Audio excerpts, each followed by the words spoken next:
All right, welcome to this week's Newsmakers edition of HUR at Home. I'm Bremante Bryant. Tonight, we are going to continue to take a look at what has been a growing call for police reforms. Tonight, we're going to take a look at the role that police play in our schools. And we have hang on here. Before we continue now, this is WHUR at Home, but we are hearing other stuff play in the background, and we're going to make sure we know where that is coming from. All right, so that wasn't me talking, but this is modern technology. We heard some reports coming through at the same time. But anyway, we're going to take a look at the role police play in our schools, especially as it relates to interactions with students of color. It's worth noting that last night the Prince George's County School Board tabled a vote on whether to remove police from its schools. So we're going to get into that. Montgomery County has kind of pushed that issue down the road for the moment, but it is worth noting that DC public schools, they also have police resource officials in the schools. So we're going to dig into that issue tonight. Here to help us further this conversation along is Theresa Dudley, president of the Prince George's County Educators Association. Captain Sonia Pruitt, she's the chairperson of the National Black Police Association. Charles Allen, he's a DC council member representing Ward 6 in the district. And a little later, Edward Burrow, he's going to be joining us. He's the vice chair of the Prince George's County Board of Education. Thank you all so much for joining us tonight. You're welcome. Thanks for having me. I'm going to start with you, Ms. Dudley, even though we'll have Mr. Burrows talk about this. Sort of at the top of what we're all sort of hearing. Last night, there was supposed to be a vote, right, regarding whether or not Prince George's County wanted to keep police resource officers in the school. That vote was tabled. What's your sense of why a decision wasn't made last night and that's been pushed down to September? So there are several factors as to why it was pushed back, and we are in. Let me say the board of directors of Prince George's County Educators Association voted for the removal of guns from our schools. And one of the reasons for that is in having police officers in the school, because having them in the school to be used as a disciplinary tool is one of the reasons why we've had so many arrests of our young people, which adds to the school to prison pipeline. So what we're trying to do, our vote was mainly that we support the removal of the SRO. There are other ways that we can do it. Now, why did the school board, now this is the policy making body of the school system, why did the school board push it down the road? One is we're in the middle of a pandemic, and COVID closure of our school brought our system to a crashing halt. And now the concept of reopening our schools, finishing off the school year, that a lot of this came as a surprise to some of the board members because they hadn't heard it before Monday. I know there's going to be more conversation about it. They pushed it off until September. And I think that was because they really wanted to have more time to investigate how this structure is going to play out in what we already have in Prince George's County with the state mandated SROs. Councilmember Allen, you've introduced the legislation, the emergency legislation that passed this week. In terms of police reforms, what police can do in the streets, didn't deal with schools per se, but do you see the two things being relatable here? And could you see the district taking up that issue also with the police resource officers in the schools? Oh, they're absolutely related, of course. The legislation we passed on Tuesday was focused on a series of policy and legal changes that we wanted to make very quickly as we're working hard to listen and respond to the calls that we're seeing in our streets and in our neighborhoods. The issue around the schools is something we're looking at from a budget process. So we had a hearing yesterday with the DCPS chancellor trying to talk about a very large contract that currently exists between our Metropolitan Police Department and our schools that puts contract security all throughout our schools. And that's a little bit different than our school resource officers, our SROs. But regardless, we're really trying to ask the question, where do we put our money? Where do we put our values? Just as we High School, right here on the edge of Ward 6. School year, they've got budgeted, I believe, 9 contract security officers and 5 social workers. Does that balance represent the values that we want to make sure that we're giving all of our students what they need, creating a safe learning environment, certainly, but trying to address underlying issues rather than viewing it only from an enforcement perspective? And so I think there's a lot of us that are really willing to take a hard look at that and ask the questions to decide if that's the right balance we want, and is that the best way to serve our students? Captain Pruitt, in Prince George's County as well. Go right ahead. The issue is the lack of counselors in our schools, the lack of trauma-informed education, the lack of enough guidance counselors to help to mediate or to come in when there's an issue with a child who's in trauma.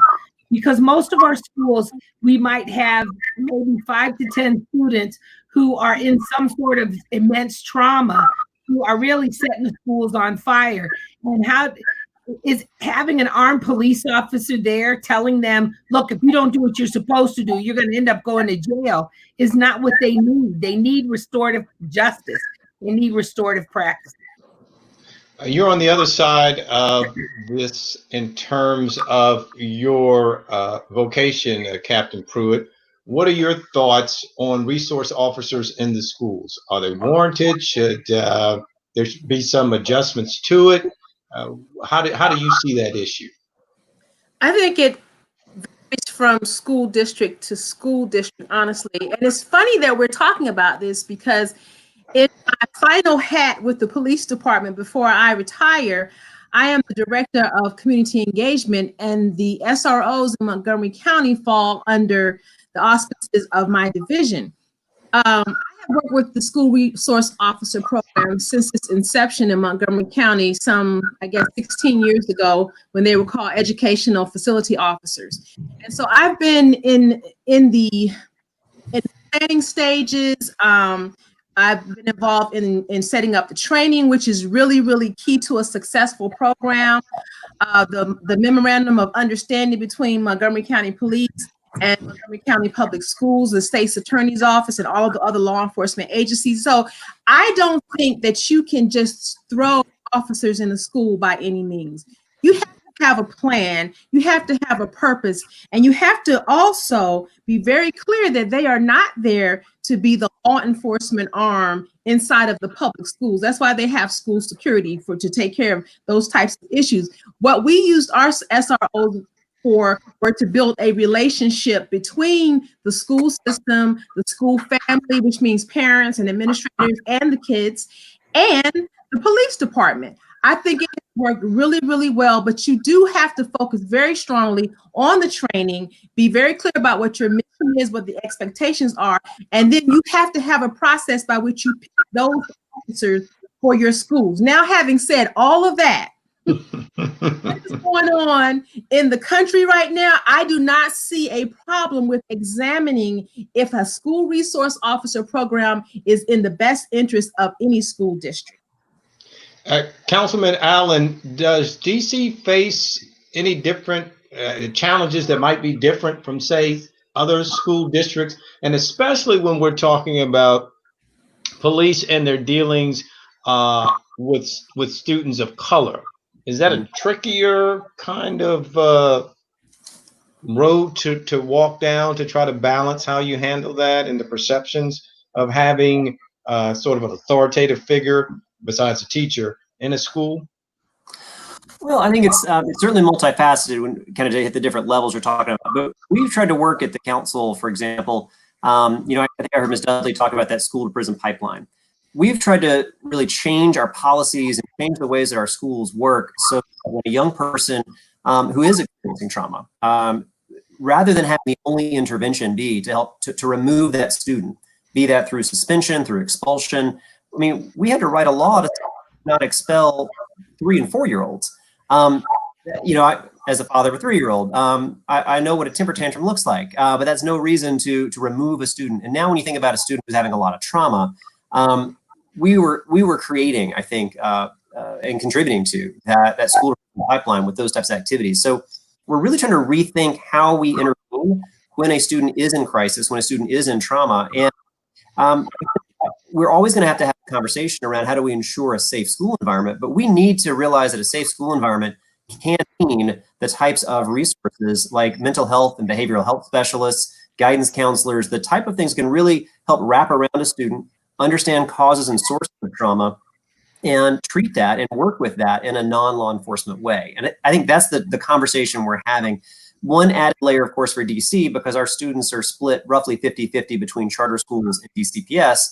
Each charter school has its own contracting over a lot of how they run their security. So it really means we have one school district for the DC public schools, and then each charter school makes its own decisions, which kind of complicates having a uniform policy across the board. Yeah, I was going to ask, is that problematic, and is that something that should be changed, and can it be changed? You will hit all kinds of tripwires with the charter schools when you try to tell them what to do. The charters will ask about, can they have school resource officers? Now, that was the conversation they were having a year ago. I don't know if that's the same conversation we're going to be hearing right now. But we obviously have an interest in making sure that every student, I don't care which school they're in, I want every student to make sure that they have the supports they need. They've got a safe learning environment. But I think it's important for us to ask these questions and really examine this contract. Just for example, in 5 years, that contract has gone up by 60%. It's tens of millions of dollars, and we need to the trajectory and trend we want, or do we want to be spending our dollars and resources more to help the students with a non-law enforcement alternative to make sure that they get what they need? And Theresa Dudley, I think that's one of the big issues, right?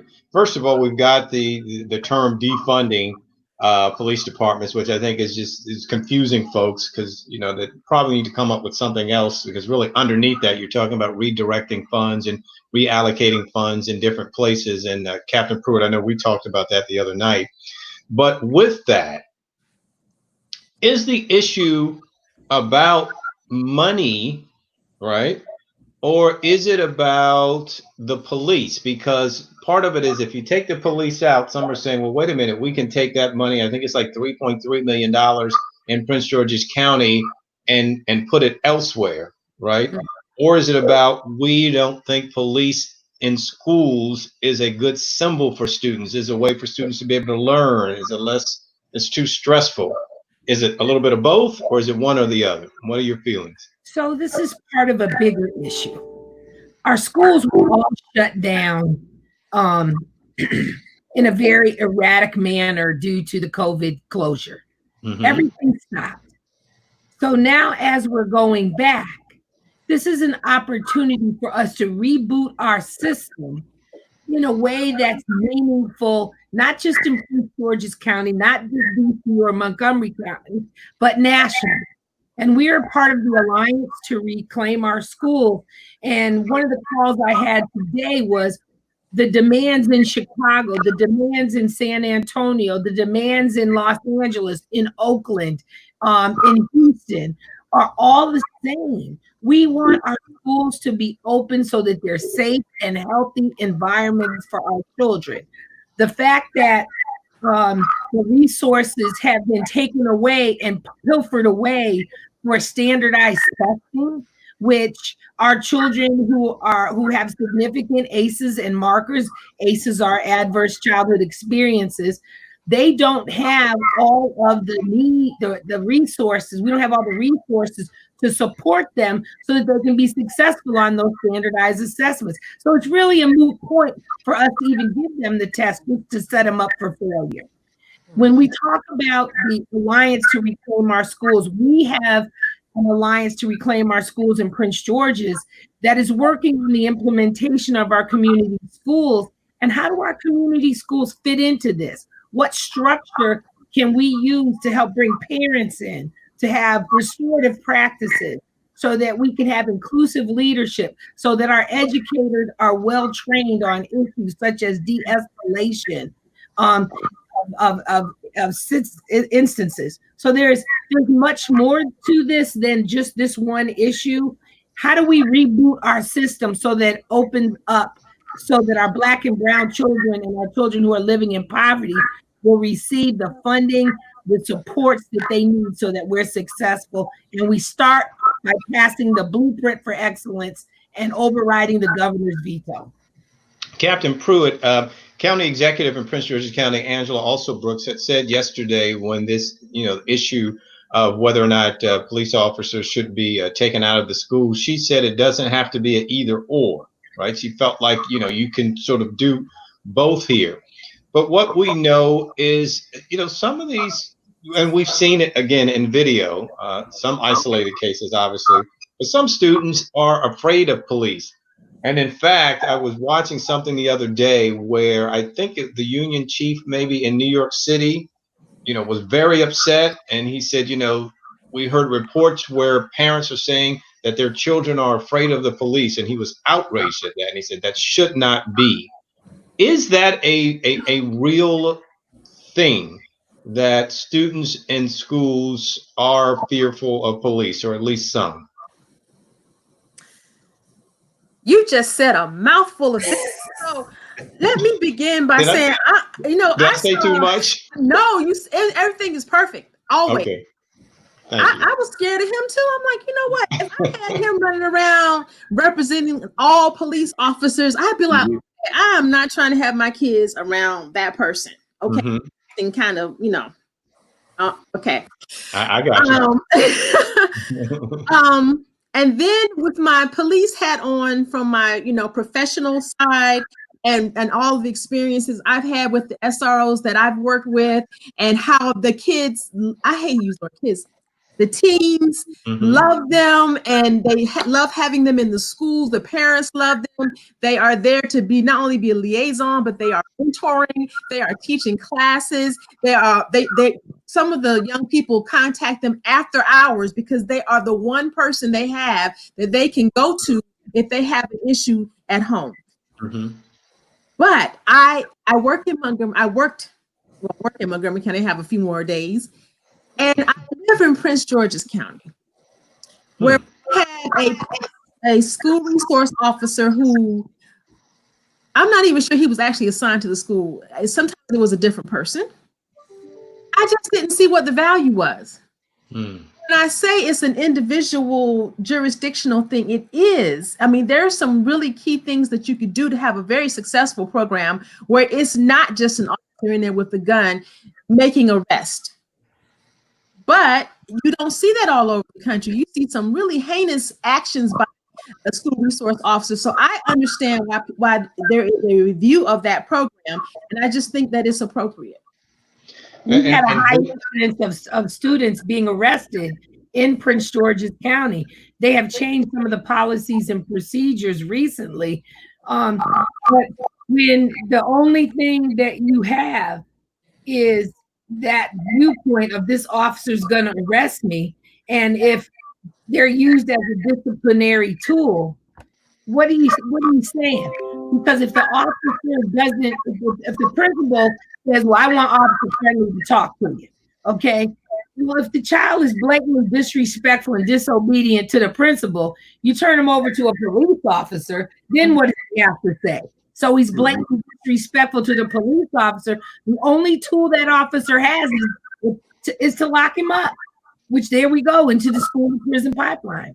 Okay, so in Montgomery County, that's why we have the memorandum of understanding. There could be parameters. Let's say you wanted to keep the program in Prince George's County. There are parameters by which the school sets their rules. When are you going to call the officer? And then the officers themselves need to have a set of rules about when they're actually going to act on certain things. That is possible. And then, you got to work on it. You have to tweak it every once in a while. But I agree with you, Theresa, that the police should not be in school just to take over when the school cannot handle an issue. That is totally inappropriate. And so, Councilman Allen, you as a policymaker, right? I'm assuming those are the kinds of things that you have to look at. And what's your sense of really whether police are needed? If someone said to you, one of your constituents, okay, Councilman Allen, I know we have police in the schools. Why do they need to be there? What would your response to that be? Well, I think if you have to have officers in a school, it means that you failed to create the school environment that you need for those students, right? Mm-hmm. It's not normal to have a police officer be able to patrol the hallways of a school. That's not what we want. And that's what I mean. We really need to be challenged. All of us as leaders and policymakers need to be challenged about rethinking what it is our expectation of a safe school environment is and how we achieve it. And, I think Ms. Dudley was talking about a student who, the principal or the teachers kind of, feeling disrespected or run out of options. The call shouldn't be to the police. I mean, that should be an incredibly rare instance that should ever happen. Instead, we're trying to invest in our schools to find ways to have alternatives to help that young person who's probably, if those things are happening, there's likely going to be some underlying trauma that's really at the root of what it is that's taking place. How do we remove that student from that situation? How do we find a way to help cool off? How do we find a way to de-escalate? And we're trying to help train our teachers, our educators, our aides, our school leaders. We're trying to help educate a lot of people around kind of more of a community school model, which really is a different approach. And how do you do this in a way that is centered on that student and what that student needs? And so, if Theresa, what to do is to call the police on a student, then we fail. Theresa Dudley, I teach at Prince George Community College, so I got to sort of put that out there. So I'm on the educator side there. And so when I put this question out, it's not so much as someone who teaches on the college level, but those who are in the high school, in the middle school, and the elementary school level. Right. Are we putting too much on teachers? And I know this is really an old question, right? To control students, to be the truant officer, to tamp down any kind of ruckus, because teachers, they don't want to get into that. And I think it would be interesting on both sides on this. Right. So tell me as a teacher. Right. Okay. As a teacher and having served, I taught in the classroom for 17 years. Okay. And I'm hearing from both sides. I'm hearing from some teachers saying, well, I want an officer in the building because, we live in the time of Sandy Hook and Columbine and the shooting that happened in St. Mary's. But I'll be candid with you. Those incidents, even with an armed officer there, we've had incidents at some of the high schools where guns are still being brought into the school. How does having a school resource officer there stop the children from bringing guns in, if that's what you're saying that is the issue? I served as the chair of the Citizens Advisory for the Prince George's County Police Department blah years ago. And one of the things that I know for sure is that community policing does work when it's done right. And having the DARE officers and officer friendly and McGruff the crime dog, those sorts of programmatic things, you know what I'm talking about, right? Those are feel good kind of things. The problem is that from my Citizens Advisory hat, I see that the county has relaxed its accountability measures on officers on the street. Why so? Well, where's the information? How do I know how many officers had police brutality charges lodged against them? We did when we were under the Justice Department oversight because there was a mandatory reporting. Mm-hmm. Now there's no reporting, and where's the accountability? That the officer that squeezed the life out of George Floyd had 18 previous accusations against him. He shouldn't even been on the street. So when we talk about Black Lives Matter, when we talk about how it affects our schools, how our children relate to officers, and that concept of, oh man, you just here beefing with me, because they're getting their butts kicked on the street also. The brutality that happens on the street here in Prince George's County is a real thing. It is a culture. When we have William Green murdered in the front seat of a cruiser back in January, handcuffed behind his back, that's real. And so how do we make sure that what's going on the street? And as an educator, one of the things I'm trying to do is make sure my educators understand this, that these are real things that our children are coming to school with, real fears, real anxieties. And that's why this trauma-informed education piece is so important, because the kids are coming to school with problems, and we got to make sure that we help them navigate it.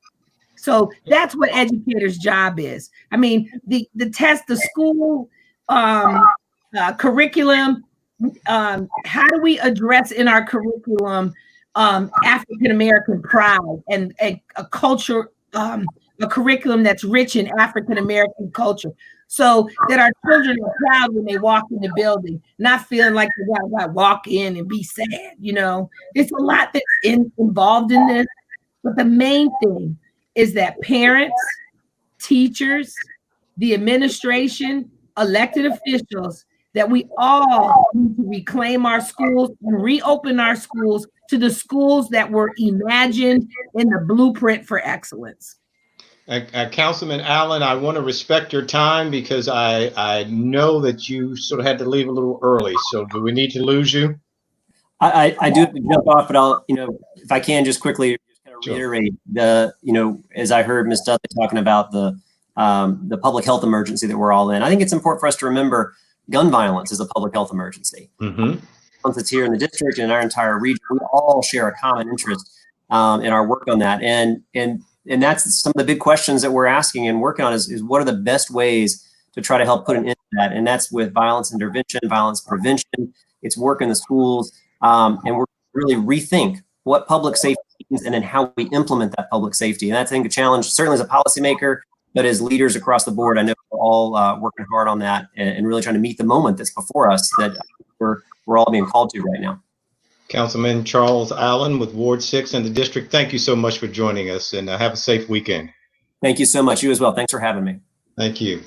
Captain Pruitt, I want to go to you on this, and I know you were saying, listen, we need to relook at this issue of police in the schools. If I said to you, Captain Pruitt, okay, listen, they're staying. They're going to stay in the schools in Prince George's County. Mm-hmm. But I want you to come in and sit down and sort of give us a general plan of, or just off top of mind, here is the role that police can play in schools. Mm-hmm. Number one, do you believe that? Can they play a role physically being in the school, or should that role be outside of the school, coming in, maybe talking to students and giving them an example of what good policing can be?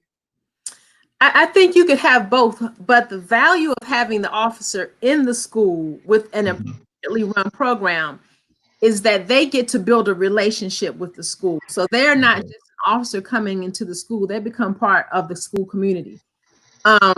So I was listening to Theresa, she says so much stuff. All of my hats just flew up. My professional hat, my hat as a parent in Prince George's County, my hat as a Black police officer, all of those things, I was thinking, my mind was racing because I was thinking to myself, here in Prince George's County, where I live and where my children go to school, officers don't have body cameras. Mm-hmm. Okay. And a man dies in the front seat of a cruiser, and we don't know what happened. We can't see it, at least. That's concerning to me as a parent. Community policing, put my professional hat on. Community policing can be accomplished, but we need to get off the numbers. Like, how many times did we go to coffee with a cop?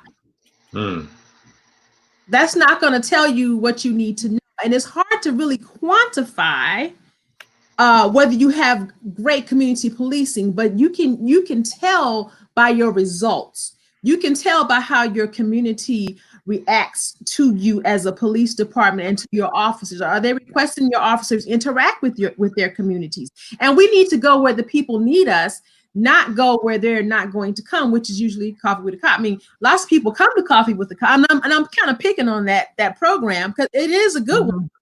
But not everybody's coming to have coffee. What about the people who can't afford coffee? How do we get to them? And so those are the kinds of things that are important to me. And then finally, as you know, I teach at Montgomery College. I'm an associate professor.